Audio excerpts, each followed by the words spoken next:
cause you to receive punishment in the grave. The first hadith which we have, حديث ابن عباس رضي الله عنهما، والحديث في البخاري ومسلم. مر رسول الله صلى الله عليه وسلم على قبرين يعذبان. The Prophet صلى الله عليه وسلم passed by two graves, and the two dwellers of these graves, that the two deceased inside these two graves are being punished. Rasul صلى الله عليه وسلم right away he commented by saying, إنهما لا يعذبان وما يعذبان في كبير. They are being punished, and they are being punished for sins. Imam al-Khattabi here says, explaining في كبير, in sins that they thought it's not major. Remember when we spoke about don't ever belittle your sins? These two individuals, they belittled these sins, and as a result of this they received the punishment in the grave. أما أحدهما فكان لا يستبرئ من بوله واللفظ الآخر لا يستتر من بوله.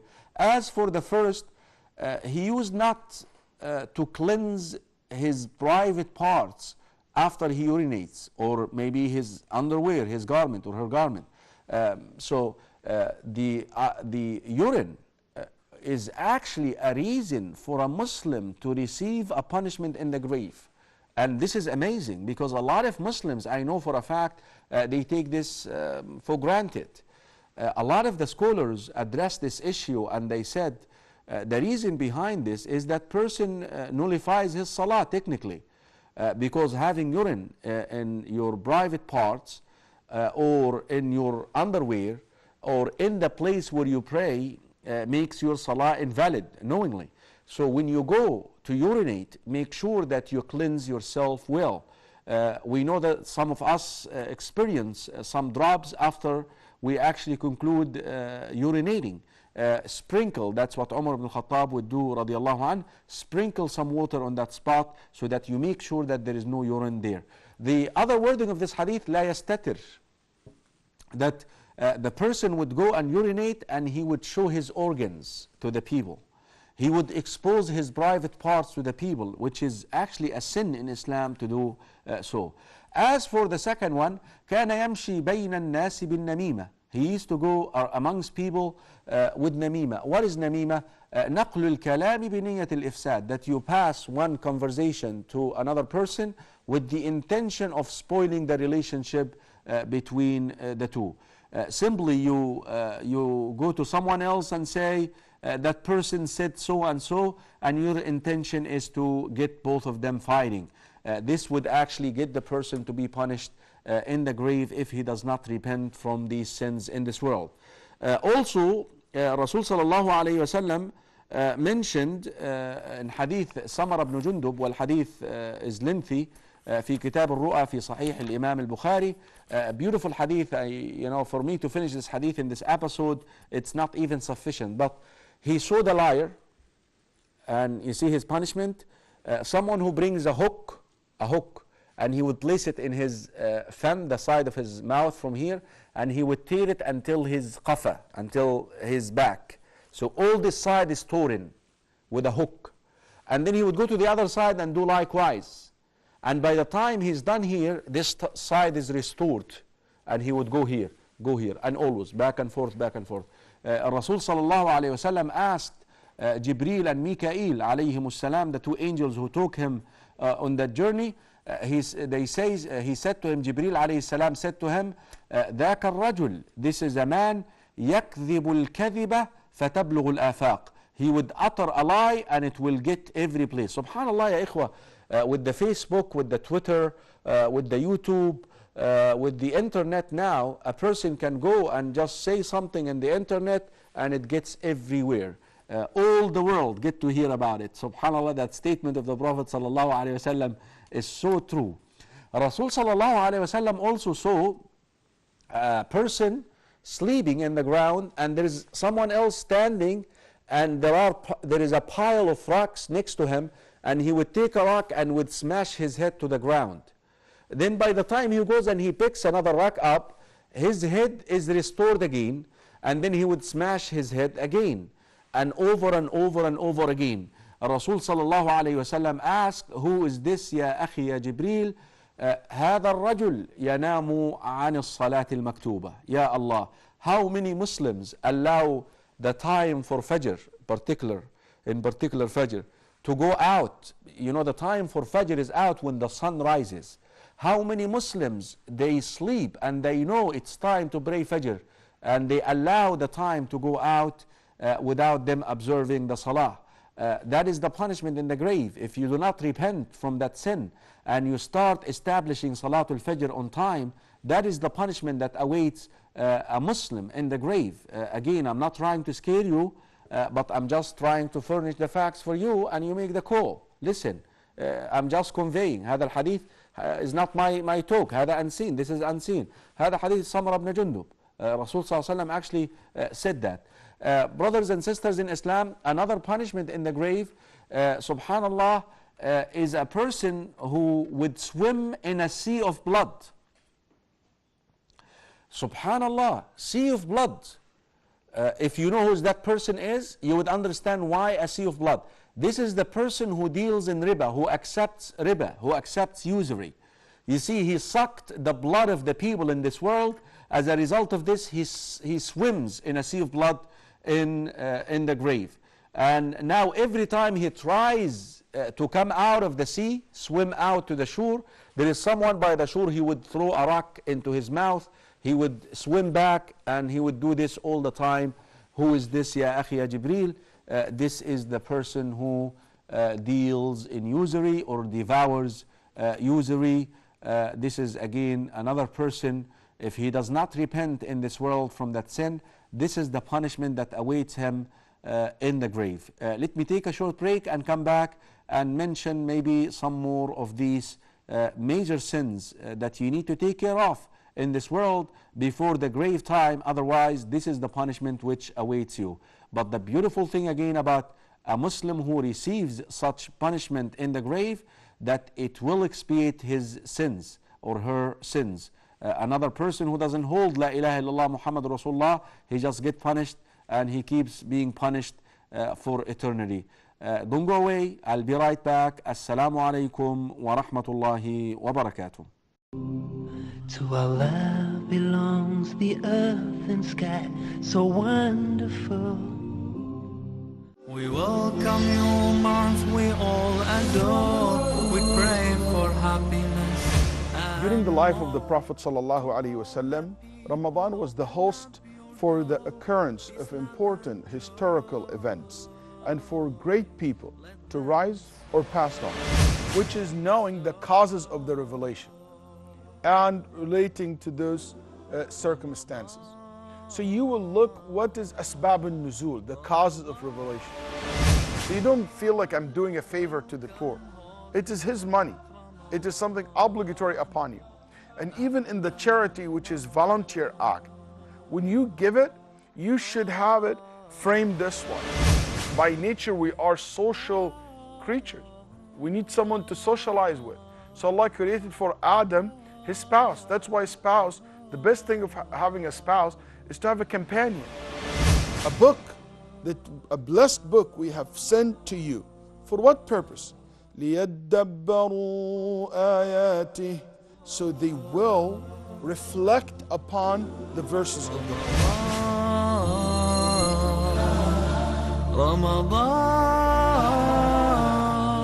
welcome holy month Ramadan, Ahlan Ramadan. We welcome your month, we all adore, we pray for happiness. The Quran, the book of Allah, the miraculous words of Allah, the light in the midst of all darknesses, has so many rights on us. And because of that, we initiated Quran Circle. In Quran Circle 1, we listened to the entire Quran. This was a great blessing. وَقُرْآنًا فَرَقْنَاهُ لِتَقْرَأَهُ عَلَى النَّاسِ عَلَى مُكْثٍ وَنَزَّلْنَاهُ تَنزِيلًا. The Quran is both concise and comprehensive.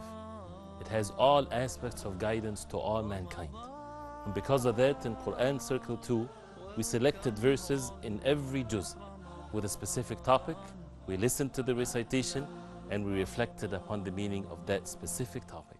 الله نور السماوات والأرض مثل نوره كمشكاة فيها مصباح.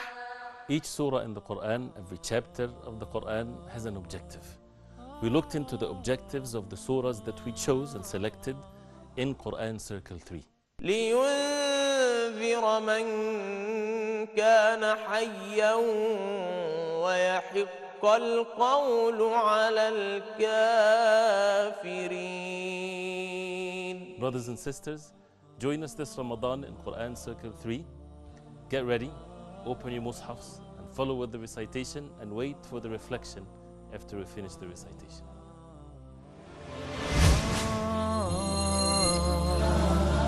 Ramadan, welcome holy month Ramadan, Ahlan Ramadan. To Allah belongs the earth and sky, so wonderful. Assalamu alaikum wa rahmatullahi wa barakatuh. Dear viewers, welcome back. We are talking about a Muslim who is guilty of certain sins in this world and he fails to repent from them and go back to Allah subhanahu wa ta'ala. This person is exposing him or herself to a punishment in the grave. But again, the beautiful about being a Muslim, that the punishment in the grave will work as an expiation. It's exactly like someone who commits a sin in this world and there is an established sharia in earth where the had is established in that person and he doesn't have to receive any more punishment. And this is what the Prophet sallallahu alayhi wa alihi wasallam mentioned regarding Ma'iz ibn Malik wal Ghamidiyya, كما في صحيح البخاري ومسلم. He mentioned about both of them that they have repented because they received the had, the punishment which is established for that sin in this world. The same exact thing for a Muslim who is guilty of certain major sins in this world and he does not repent or receive the had in this world. This person could be subjected to a punishment in the grave. Of course, the one who decides this is Allah subhanahu wa ta'ala, not you, not me. But again, the beautiful thing I stress, because a kafir, a mushrik, will endure likewise punishment. But what distinguishes someone who holds the proper tawheed, that punishment in the grave will expiate for his sins. Before the break, we were talking about hadith Samar ibn Jundub, in that hadith where the Prophet ﷺ was taken in a journey by night and he was showing a lot of the Muslims who are being punished in the grave. We mentioned so far someone who lies, someone who sleeps and allows the time for the mandatory salah to go to pass without him observing that salah knowingly. And we spoke about a person who devours usury, that he will be swimming in a sea made of blood. And we also should mention the adulterer and the adulteresses of the Muslims. Rasul sallallahu alayhi wa sallam saw them in an oven. The top of the oven is narrow, the bottom is wide, and there is a fire beneath that oven. There is Rasul sallallahu alayhi wa sallam actually looked through a hole in that oven, a thuqb, through that oven, and he saw men and women naked inside that oven, yelling, crying loud, help me, rescue me, as that fire goes up, and then basically the water inside the oven would boil and they are about to spill from the tip of the oven. Then the fire is put down, then they come down, then back up, then they come down, then they back up. Man ha'ula'i ya akhi ya Jibril, who are those, my brother Jibril? Ha'ula'i az-zunah waz-zawani min ummatik. those are the adulteress and the adulteresses from your ummah, O Muhammad. Also Rasul sallallahu alayhi wa alihi wasallam in the journey, he saw people that their lips are torn with scissors made out of fire. Maqarid min nar. Who are those, my brother Jibreel? Those are the Muslims who khutaba al-fitna, the people who basically cause fitna in the ummah through their speeches. They speak well, they are very eloquent, but they misguide people because they are not teaching the proper religion, or they are promoting innovations in the religion, or they use their eloquency to cause disarray and discomfort for other Muslims. They are very eloquent, and they use this well to simply try to cause fitna. Rasul sallallahu alayhi wa alihi wasallam also saw in that journey, وهذا الحديث في البخاري ومسلم. I'm sorry, he did not see that in that journey. Another hadith في البخاري ومسلم regarding the punishment in the grave. He mentioned regarding a companion who basically stole from the spoils of war a certain item, and he mentioned that item, هذه الشملة, is actually in fire and is burning him inside the grave because he stole from the wealth of the Muslims. That goes to people who are entrusted with the wealth of Muslims, whether they are zakah collectors or whether they receive donations from Muslims and they go and they use this for themselves. We say to them, be careful because this would apply to you.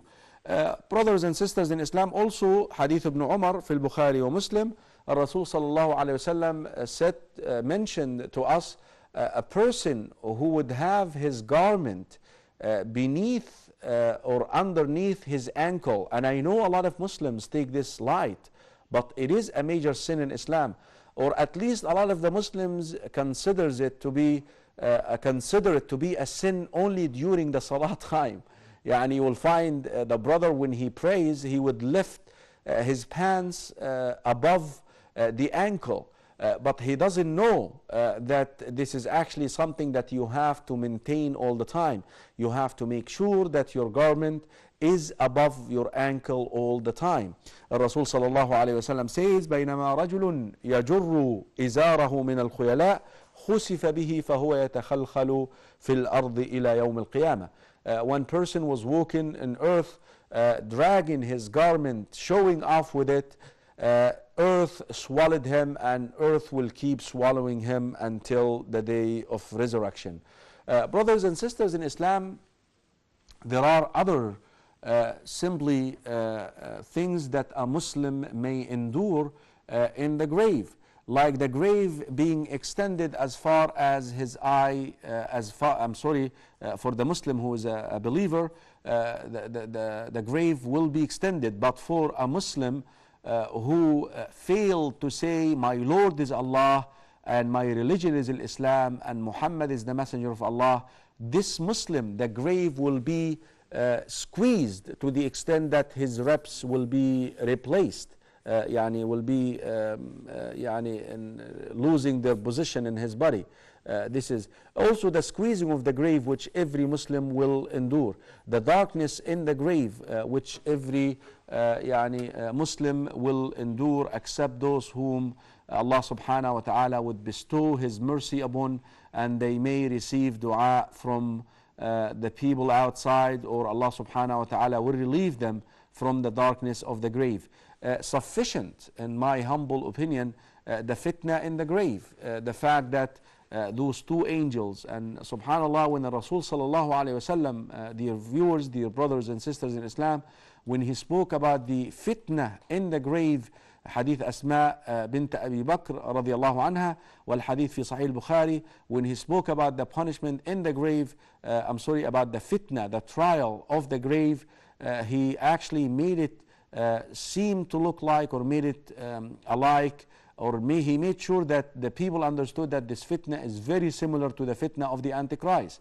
قال صلى الله عليه وسلم, the Prophet صلى الله عليه وآله وسلم says, إني قد أوحي إلي أنكم تفتنون في قبوركم مثل فتنة المسيح الدجال.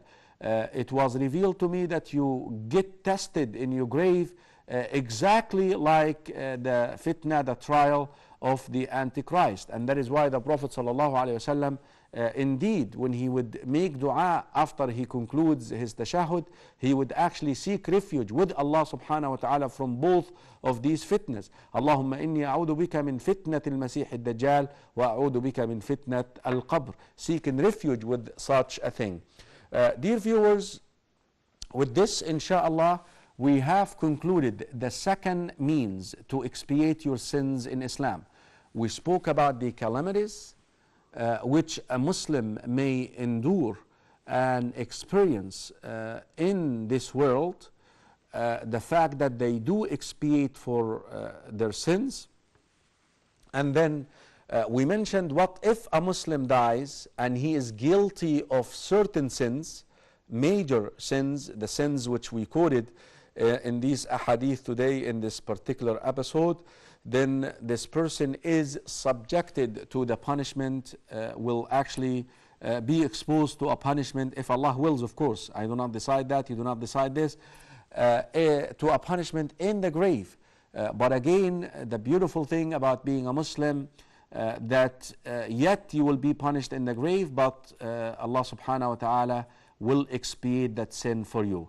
Now, what if you rise in the day of resurrection and you're still guilty of sins, you still have sins left over?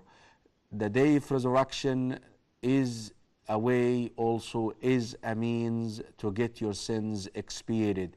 Do not miss the next episode of Path to Salvation, as we will shed some light on that day and how a Muslim would endure some punishment, but again, at the end of the day, it will cleanse that Muslim more and he will be ready to go to Jannah. But at the end of the day, we must strive, dear viewers, dear brothers and sisters in Islam, that we enter Jannah without reckoning nor punishment. نسأل الله العظيم رب العرش الكريم أن يجعلنا من هؤلاء الذين يدخلون الجنة بغير حساب ولا عذاب وهؤلاء هم أهل التوكل. And those are the people who enter Jannah without reckoning, without punishment, are the people who achieve the proper understanding, the proper meaning of reliance on Allah subhanahu wa ta'ala. Do not miss the next episode of the series, Your Path to Salvation. I will see you. Assalamu alaikum wa rahmatullahi wa barakatuh. To Allah belongs the earth and sky.